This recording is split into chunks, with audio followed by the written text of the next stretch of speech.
ሰላም ጤና ይስጥልኝ ክቡራን ተመልካቾቻችንና አድማጮቻችን ዘውዱ መንግስቴ ነኝ ከዚህ ከአገር እንግሊዝ። አሁን የዘውዱ ሾው አጫጭር ዜናዎችን አቀርብላችኋለሁ፣ አብራችሁን ቆዩ። በቅድሚያም ርዕሶቹን እንሆ።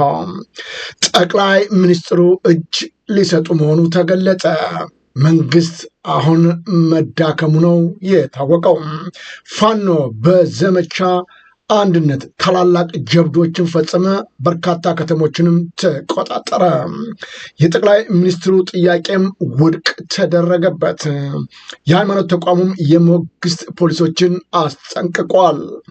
የሚኒስቴር መስሪያ ቤቱ የገንዘብ ዝርፊያው ተጋልጦበታል። የእውቁ አርቲስት ሙዚቃ እንዳይዘፈንም ታገደ። ኖርዌይም ኤምባሲዋን ዘግታለች። አሁን ወደ ዝርዝሩ እንሄዳለን። አብራችሁን ቆዩ።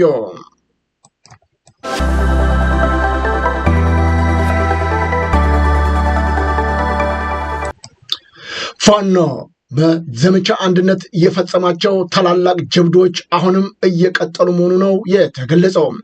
በሸዋ፣ በጎንደር፣ በጎጃም እና በወሎ የሚደረገው ተጋድሎ ጠንክሮ ቀጥሏል።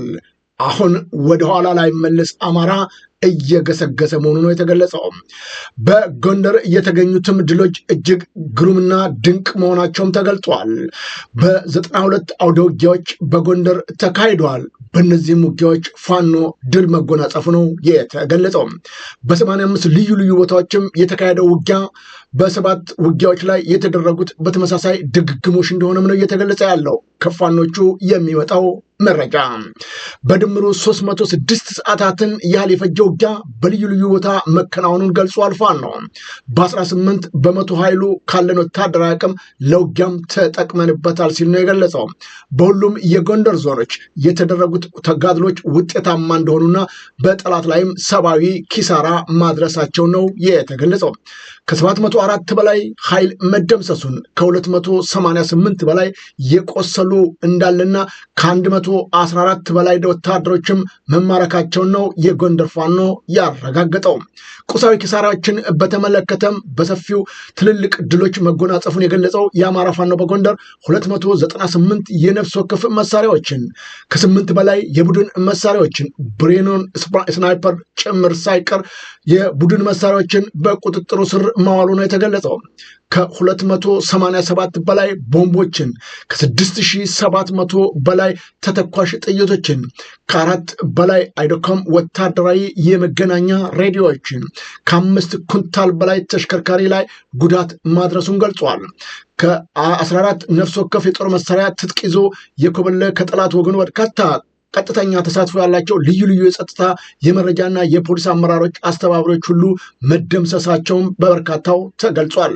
ከ38 በላይ ከ4 በላይ የቆሰሉ፣ ከ38 በላይ የተደመሰሱ፣ 59 በላይ የተማረከ በቁጥጥር ስር ገብቷል። በከፍተኛ የመንግስት የስራ ኃላፊነት ላይ ያሉ ጭምር ሳይቀሩ በዘመቻ አንድነት ነፃ የወጡ የወረዳ ከተሞችም ንዑስ ወረዳዎች፣ አነስተኛ ከተሞች፣ ስትራቴጂያዊ ጠቀሜታቸው ያላቸው አካባቢዎች በድምሩ ከ37 በላይ ከተሞች ነፃ መውጣታቸውን ነው የገለጸው። ፋኖ ትግሉን አጠናክሮ እየቀጠለ የሚገኘው ፋኖ በርካታ ተጋድሎችንም አድርጓል። አሁንም ወደፊት እንቀጥላለን ነው የሚለው። በተለይም በአገዛዙ የሚደረጉ ዋና ዋና አውራ ጎዳናዎችን እንቅስቃሴን መቆጣጠሩን የሚጠቅመንን ገዢ መሬቶችንም መያዛችን ይታወቃል ብሏል።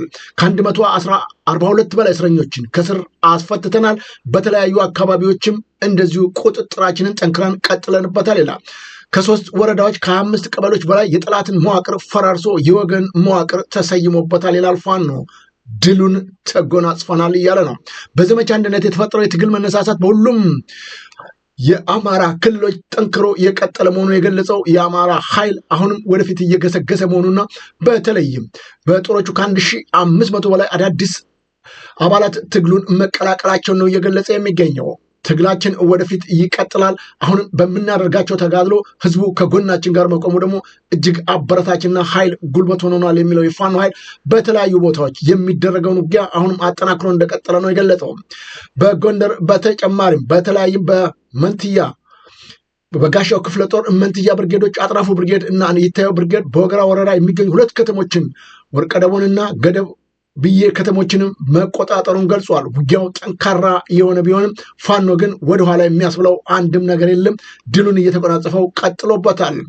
በጎጃምም እንደዚሁ በጠላት ላይ የደረሱ ከፍተኛ ኪሳራ መኖሩን ነው እየገለጸ የሚገኘው። በአማራ ፋኖ በጎጃም የተለያዩ ክፍለ ጦሮች በላይ ዘለቀ ብርጌድ፣ በረኛው ጅብላ ሙታሃራ ብርጌድ፣ ቀስተ ዳመና ብርጌድ በጥምረት አማኑኤል ከተማን ባደረጉት ከፍተኛ ተጓድሎ ከ80 በላይ ጠላትን ኃይል ሲደመስሱ 4 የጠላት ኃይል መቁሰሉን ከ16 በላይ ክላሽ መማረኩንና 14 የጠላት ኃይል መማረኩን ነው እየገለጸ የሚገኘው። በአማራ ፋኖ በጎጃም ሁለተኛ ተፈራ ዳምጤ ክፍለ ጦሩም ዋሸራ ላይ ባደረጉት ጥምረት ማጥቃት ዮሐንስ አለማየሁ ብርጌድ፣ መብረቁ ተፈራ ብርጌድ እና አንደኛ ክፍለ ጦር እንሙት ያንሰው ብርጌድ አበረ አዳሙ ሻለቃ የተሳተፉበት ከ23 በላይ መደምሰሳቸውን የጠላት ኃይልን ከ18 በላይ ማቁሰላቸውና አንድ ድሽቃና ሌሎችም የቡድን መሳሪያዎች መማረካቸውን ነው እየገለጹ የሚገኙት። ትግሉ ጠንክሮ የቀጠለበት የአማራ ክልል በተለያዩ ቦታዎች አሁንም ጠንክሮ ቀጥሎበታል። እናሸንፋለን፣ ማንም ይህንን ኃይል ሊቆጣጠረው አይችልም ሲሉ ፋኖቹ ገልጸዋል። እንደዚሁም በወሎም በሸዋም የሚደረገው ትግል ጠንክሮ ቀጥሏል። አሁን መንግስት እየተፍረከረከ መሆኑ ነው የተገለጸው። ትግሉን አጠናክሮ የሚሄደው ወደፊት እየገሰገሰ የሚገኘው አማራ ፋኖ አሁንም በተለያየ ቦታዎች የሚያደርጋቸውን ትግል አጠናክሮ እንደሚቀጥልም ገልጸዋል።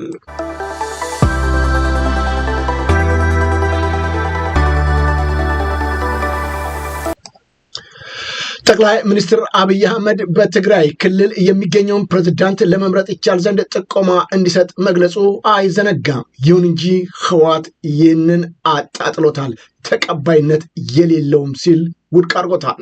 ህወሓት ጠቅላይ ሚኒስትር ለቀጣይ ትግራይ ጊዜያዊ አስተዳደር በኢሜይል ጥቆማ ስጡኝ ማለቱን ነው እጅግ በቁጣ ምላሽ የሰጠበት።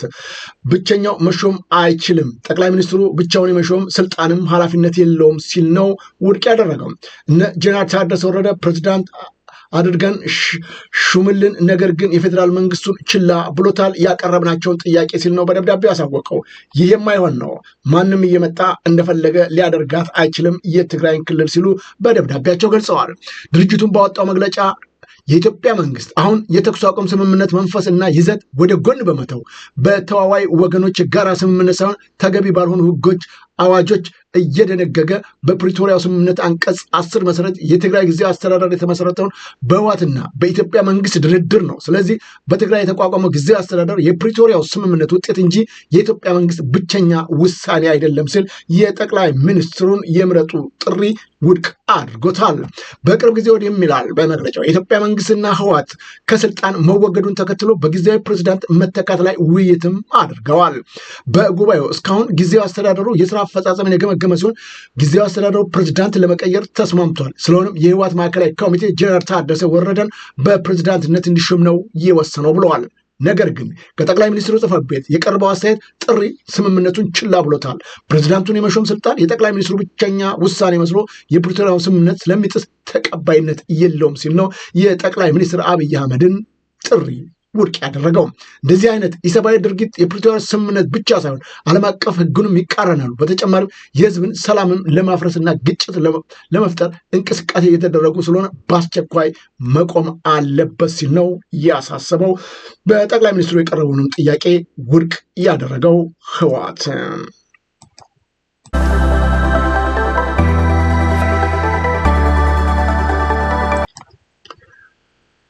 የሙዚቀኛው የአርቲስቱ ዘፈኖች እንዳይዘፈኑ መታገዳቸው ተገለጸ።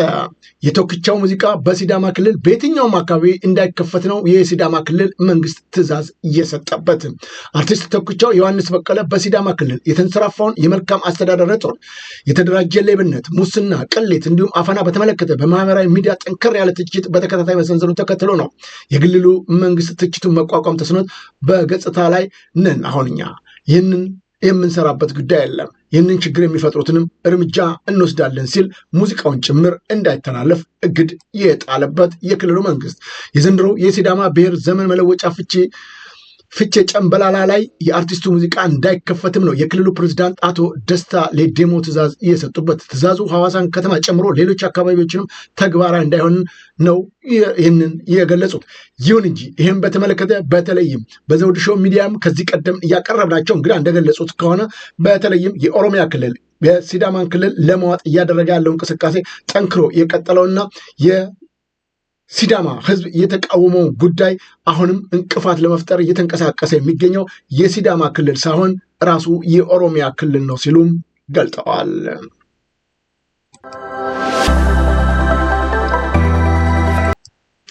የዛምቢያ ፖሊስ 37 ኢትዮጵያውያን በቁጥጥር ስር መዋሉን አሳወቀ።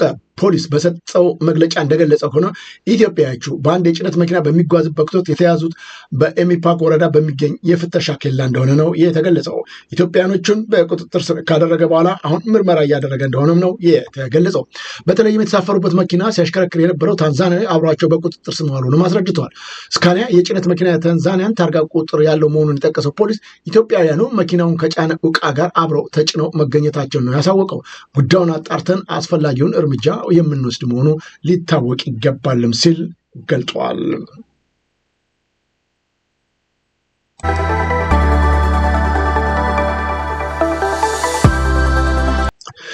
የኢሚግሬሽንና ዜግነት አገልግሎት በተቋሙ ቢሮ አካባቢ በህገወጥ መንገድ ሲንቀሳቀሱ የነበሩ ያላቸውን 25 ቤቶች የሚገኙባቸውን 65 ተጠርጣሪዎች በቁጥጥር ስር እንደዋለ ገለጸ። መስሪያ ቤቱ ግለሰቦቹን በቁጥጥር ስር የዋሉት ከፌዴራል ፖሊስ ኮሚሽን እና ከልደታ ክፍለት ከተማ ወረዳ 7 አስተዳደር ጋር በመቀናጀት እንደሆነ ነው የገለጸው። እነዚህ ህገወጥ እንቅስቃሴ ሲያደርጉ የነበሩትን አሽገናል ሲልም አሳውቋል። ተጠርጣሪዎቹ በተለያየ ህገወጥ ድለላ ስራዎች ላይ የተሰማሩ፣ የስራ አካባቢዎችን በማወክ አገልግሎት አሰጣጥ ላይ ችግር የፈጠሩ፣ በተለያዩ የማጭበርበርና የማታለል ተግባር ላይ ተሰማርተው የነበሩ፣ በህገወጥ መንገድ የኦንላይን የአስቸኳይ ፓስፖርት የሚሞሉ ናቸው ሲል ነው የገለጸው። በአጠቃላይ 7 በህገወጥ ንግድ እንቅስቃሴ ላይ የተሰማሩ ቤቶችን እንደተሻጉ ነው የገለጸው። በዚህ በኋላ የሚደረጉ ሌሎች እንቅስቃሴዎችም ካሉ አጠንክረን እርምጃ እንወስድበታለን ሲል ነው የገለጸው የኢሚግሬሽን መስሪያ ቤት።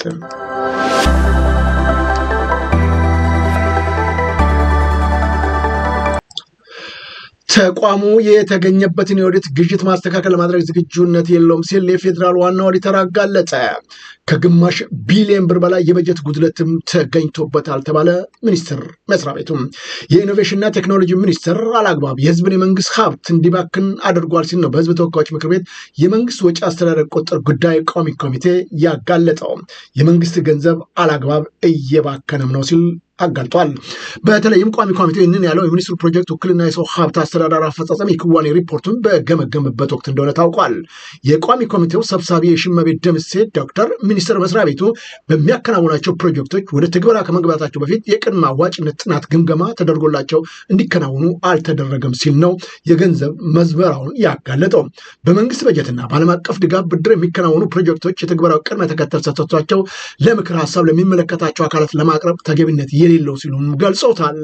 በተያያዘ ጊዜ ያላለቁ ፕሮጀክቶች ወቅታዊ ሁኔታን የማይታወቅባቸው ፋይናንስና የፊዚካል አፈጻጸማቸው የተስማሚነት ችግር እንዳለበት ነው ያሳወቁት። በተጨማሪም ፕሮጀክቶቹ ሳይጠናቀቁ አቋርጦ በጀት ወደ ሌላ ፕሮጀክት የማዛወር ሂደት ረገድ የህግ መመሪያ አሰራር ጥሰት የታየበት በመሆኑ ሊታረም እንደሚገባም አሳስበዋል። ሆኖም ግን ይህ ሁሉ ነገር ምንም መፍትሄ አልተገኘለትም ነው የተባለው። ዶክተር በለጠም ተቋም የሚሰራቸውን ስራዎች ዘርፈ ብዙ በመሆናቸው በአንዳንድ ዘርፎች የኦዲት ጉድለት ተከስቷል ሲሉም ተደምጠዋል። የሚስተካከልበት መንገድ አሁንም የሌለ መሆኑን የታወቀው ይህንን ችግር እስካልተቀረፈ ድረስ በሀገሪቱ ያለው ምዝመራ አሁንም እየቀጠለ እንደሚሄድ ነው የተገለጠው። 3 ሚሊዮን ብር ወደ ራሱ አካውንት ሊያስተላለፍ የነበረ የባንክ ሰራተኛም በቁጥጥር ስር መዋሉም ተነገረ። በደቡብ ወሎ ዞን ነው መቅደላ ወረዳ ዳሽን ባንክ ካሸር ላይ ሲሰራ የነበረ ሰራተኛ ወደ ራሱ አካውንት ብር ሲያስተላልፍ በቁጥጥር ስር መዋሉ የተገለጸው። ሰራተኛው ለሌሎች አካውንቶች ላይ ነው 3200 ሚሊዮን ሊያስገባ የነበረውን የፖሊስ ባደረሰው ጥረትና ክትትል እርምጃ የተወሰደበት መሆኑ ነው የተገለጸው። በቁጥጥር ስር ውሎም አሁን ምርመራውን እያጣራ እንደሆነ የገለጸው የፖሊስ ኃይል እንደነዚህ አይነት ወንጀለኞችን እየተከታተል እርምጃችንን አጠናክረን እንቀጥላለን ሲልም አሳውቋል። ፖሊስ አገልጋዮችን ከማጀብ እንዲታቀብ ጥያቄ ቀረበለት። ይህ መጠንቀቅ ያስፈልጋል ሲልንም ፖሊስንም አስጠንቅቆታል። የኢትዮጵያ ወንጌላውያን አማኞች ቤተክርስቲያን ካውንስል ፖሊሶች አገልጋዮቹን ከማጀብ እንዲቆጠብ ሲል ነው ያስጠነቀቀው። ኮንፈረንስን አስመልክቶ በጦር መሳሪያ እየታጀቡ ህገወጥ ስራዎችን የሚሰሩ የሃይማኖት አባት ነን በሚል የሚፈጸመው ነገር በፖሊስ መታጀቡ እጅግ ቅር እንዳሰኘውም ገልጿል። በተለይም በጦር መሳሪያና አንዳንድ አገልጋዮች ማጀብ እንደ ወንጌል አማኝ በፍጹም ተቀባይነት የለውም፣ ከአስተምህሮት ውጭ መሆኑን የኢትዮጵያ ወንጌል አማኞች ቤተክርስቲያን ካውንስል እወቁ ሲል አሳውቀዋል። የካውንስሉ ጽሕፈት ቤት ኃላፊ የሆኑት ፓስተር ጌትነት ለማ በሰጡት መግለጫ ነው የመንግስት አካላት ለአንዳንድ አገልጋይ ፖሊስ አሰልፈው መሳሪያ አስታጥቀው አጀብ ፈጥረው ግርግር በማድረግ የሆነ አካል ወደ ከተማ የገባ የሚያስመስል ነገር እየፈጸሙ የሚገኙ ሲል ገልጧል። አጀባው ትርጉም አልባ ነው፣ ከመጽሐፍ ቅዱስ ውጪ ነው። በጦር መሳሪያ መታጀብ ትርጉም ሌላ ነው። ፍርሃት ሲኖር ነው መታጀብ የሚያመጣው። አገልጋዩ ከህዝብ የተበደረው ገንዘብ ሲኖር ችግር የሚፈጥርብኝ ህዝብ ይኖራል ብሎ ሲፈራ ነው በፖሊስ የሚታጀበው እንጂ ወንጌልን ለመስበክ ከሆነ አጀብ አያስፈልገውም ሲሉ ነው የተናገሩት። በተደጋጋሚም እንደዚህ የሚደረጉ አገልጋዮች በጽሁፍ በአካልም ማስጠንቀቂያ ሰጥተናል፣ በቅርቡ እርምጃ ወስደን መግለጫ እንሰጣለን ሲሉም አሳውቀዋል። በተለይም መጋቢት 11 ቀን ነቢዩ ኢዩ ጩፋ ወደ ሐዋሳ ሲመጣ የመንግስት ፖሊስና ሙሉ ማርሽ ባንዱ አቀባበል ማድረጉ መንግስትና ሃይማኖት የተለያዩ ናቸው የሚለውን የህገ መንግስት ድንጋጌ ጥሷል በሚል አነጋጋሪ እንደነበረም ይታወቃል።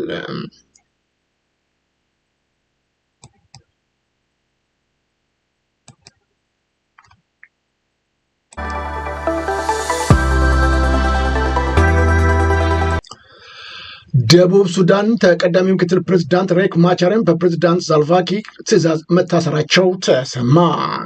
የሬክ ማቻር ፓርቲ የሆነው SPLIOም ነው በመከላከያ ሚኒስትሩና የደህንነት ኃላፊው የሬክ ማቻር ቤት ጥሰው በመግባት በቁጥጥር ስር ያዋሏቸው። ፖሊስ ይህንን በተለይም የተደረገውን እርምጃ ተገቢነት ያለው ሲል ነው የገለጸው። የሬክ ማቻር ቤት ጥሰው በመግባት የእስር ማዘዣም እንደሰጧቸው አሳውቋል። ማቻር ከባለቤቱ ጋር በቤታቸው በቁም እስር ላይ እንዳሉም ቀደም ብሎ የገለጸ ቢሆንም አሁን ግን የት እንደሚገኙ አለማወቁ ነው ሮይተርስ የዘገበው። ይህ በእንዲህ እንዳለም ጀነራሉ ገቡ። ጀነራል አብዱልፈታህ አልቡርሃይ ናቸው። ለ2 ዓመታት የጠጋ ጊዜ በኋላ በካርቱም አየር ማረፊያ ሲደርሱ ከፍተኛ ደስታ የተሰማቸው መሆኑን የገለጹት በጣም ይገርማል። በረጅም ጊዜያት በኋላ የካርቱም ከተማን ተቆጣጥረውታል። የሱዳን ጦር በፈጥኖ ደራሹ ኃይል RSF ቁጥጥር ስር የነበረውን የካርቱም ኤርፖርት ነው በጀነራል አብዱልፈታህ አልቡርሃይ የሚመራውን የሱዳን ኃይል በቁጥጥር ስር አድርጎ የገባው። በዚህን ተከትለውን ጀነራል አልቡርሃይ ከ2 ዓመት በኋላ በካርቱም ታይተዋል። ባለፈው ሳምንት የካርቱም ከተማ መቆጣጠር የጀመረው ጀነራል አብዱልፈታህ አልቡርሃይ የሚመራው የሱዳን ጦር ከዚህ በፊት ቤተመንግስቱንና አካባቢውን ባንኩን ተቆጣጥሮ የነበረ ሲሆን ዛሬ ደግሞ የካርቱምን ኤርፖርት በእጁ ማስገባቱ ነው የተገለጸው። ወደፊት እየገሰገሰ ኃይሉን አጠናክሮ እየሄደ መሆኑን የገለጸው የሱዳን ጦር በተጨማሪ ወሳኝ የተባለውን በካርቱም የሚገኘውንና በአባይ ወንዝ ላይ የተሰራውን የማሽንዳ ድልድይም ተቆጣጥሮታል። የዓይን እማኞች እንደገለጹት ከሆነ የፈጣን ደራሽ ኃይሉ አሁን ላይ በካርቱም ወደ አምዱራህማን እየሸሸ ሲሆን የሱዳን ጦርም ከ2 ዓመታት ተኩስ የእርስ በርስ ጦርነት ውስጥ ወሳኝ የተባለውን ድል መጎናጸፍ መቻሉ ነው የተገለጠው።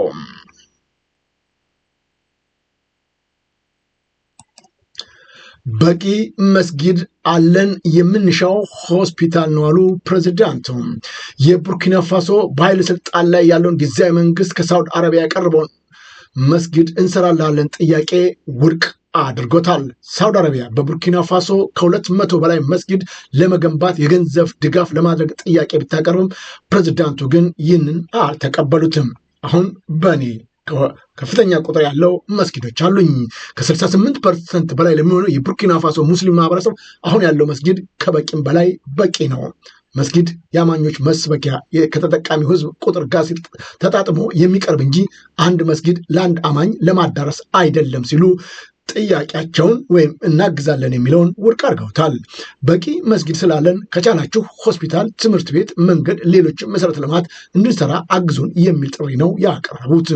የቀኝ ግዛት ዘመን ቀኝ ገዢ መሰረት ለልማት ከማሟላቱ ይልቅ ሃይማኖት ተቋማት ላይ የረባረቡ እንደነበረ የሚዘነጋ አይደለም። አሁንም ይህንን አልተቀበሉትም የቡርኪና ፋሶ ፕሬዝዳንት። በመጨረሻ መንግስት አሁን እጅ መስጠት መቀጠሉ ተነገረ። ጠቅላይ ሚኒስትሩም ጭምር ጭንቅ ውስጥ መግባታቸው ነው የታወቀው። የፋኖ ታጣቂዎች በሚፈልጓቸው የአውሮፓ ሀገሮች አደራዳሪዎች አማካኝነት ድርድር እንዲደረግ ነው መንግስት ፈቃደኛ መሆኑን የገለጸው። የጨነቀው ለታ ብለውታል። ብዙዎቹም በአማራ ክልል የሚንቀሳቀሰው የፋኖ ታጣቂዎች በሚፈልጋቸው የአውሮፓ ሀገሮች አደራዳሪዎች አማካኝነት ድርድሮችንም እንዲያደርጉ መንግስት ፈቃደኛ መሆኑን ነው የአማራ ክልል የሰላም ምክር ቤት ያሳወቀው። የምክር ቤቱ ሰብሳቢ የሆኑት አቶ ያየህራድ በለጠ በምክር ቤት 2 ዓመት ሊደፍን የቀረውን የአማራ ክልል ጦርነት በሰላማዊ መንገድ ለመፍታት ሁለቱም አካላት ወደ ድርድር ውይይት እንዲመጡ ጥረት በማድረግ ላይ መሆኑን ነው ለዶይቼ ቬለ የገለጹት። ተስማምተናል፣ የፈለጉበት ቦታ በፈለጉበት ጊዜ ለመነጋገር ሲሉ ነው የገለጹት። በዚሁም በሁለቱም አካላት በኩል ውይይቱ መደረጉ እጅግ ጠቃሚ መሆኑን እየተገለጸ ቢሆንም በእርግጥ ለድርድሩ ፈቃደኝነቱን መታየቱን ገልጾ የፌዴራል መንግስት በየጊዜው ለሰላም ድርድር ምቹ ሁኔታዎችን ይፈጥራል ሲል ነው የገለጸው። በፋኖ ወገኖች በኩል በምናደርገው ግንኙነት ድርድሩና ውይይቱን እንደማይጥሉ ነግረውናል ሲሉ ነው የገለጸው። ይሁን እንጂ አንደኛው ሌላኛውን ያለማመን አዝማሚያ ለውይይት የሚያደርገው ጥረት አስቸጋሪ እንዳደረገውም እኚሁ ኃላፊ ገልጠዋል። በተለይም ይህን አስመልክቶ ከአብዛኞቹ የፋኖ ታጣቂዎች ጋር ውይይቶች እንዳደረጉ የገለጹት አቶ ያየረድ ከፋኖ አመራሮች ምላሽ በመጠባበቅ ላይ እንደሆኑ ነው የገለጹት። የአማራ ክልል የሰላም ምክር ቤት በክልሉ የሚንቀሳቀሱትን የፋኖ ታጣቂዎች በመንግስት መካከል እየተካሄደ የሚገኘውን ጦርነት በውይይትና በድርድር ለመቋጨት የአመቻችነት ሚናውን እንዲወጣ ሰኔ 18 2016 መመስረቱ የሚዘነጋ አይደለም። አሁን በመጨረሻ ላይ መንግስት እጁ ሲያጥረው ግራ ሲገባው በፈለጋችሁት ጊዜ የፈለጋችሁት ቦታ ለድርድሩ ዝግጁ ነኝ፣ በአውሮፓ ሀገራትም በየትኛውም ቦታ ሲል ፈቃደኝነቱን ገልጿል።